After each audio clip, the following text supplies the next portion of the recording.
જામનગર મહાનગરપાલિકા દ્વારા જેમ સામાન્ય નાગરિકો પાસે મિલકત વેરા વસૂલ કરવામાં આવે છે તેમ કેન્દ્ર સરકાર અને રાજ્ય સરકારની મિલકતો માટે સરકાર દ્વારા મિલકત વેરાની જગ્યાએ સર્વિસ ચાર્જ ચૂકવવાનું નિયત કરવામાં આવેલ છે।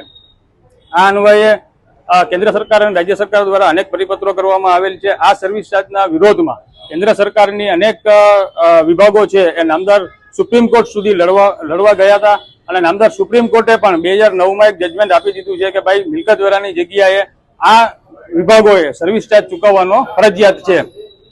2009માં નામદાર સુપ્રીમ કોર્ટનો ચુકાદો આવ્યા બાદ રેલવે વિભાગ દ્વારા ડિસેમ્બર 23 સુધી અનેક પ્રયત્નો બાદ પણ એમઓયુ કરવામાં આવેલ ન હતું। ડિસેમ્બર 23માં રેલવે વિભાગ દ્વારા જામનગર મહાનગરપાલિકા સાથે ધોરણસરનું એમઓયુ કર્યું અને સર્વિસ ચાર્જ ચૂકવવા બાબતનું લેખિતમાં બાંહેધરી આપી। હવે ડિસેમ્બર પછી આજે જૂન મહિનો એટલે 6 મહિના ઉપરનો સમયગાળો થઈ ગયા બાદ પણ અનેક નોટિસો પાઠવ્યા બાદ પણ રેલવે વિભાગ દ્વારા કોઈ પણ જાતનો સર્વિસ ચાર્જની રકમ ભરપાઈ કરવામાં આવેલ નથી।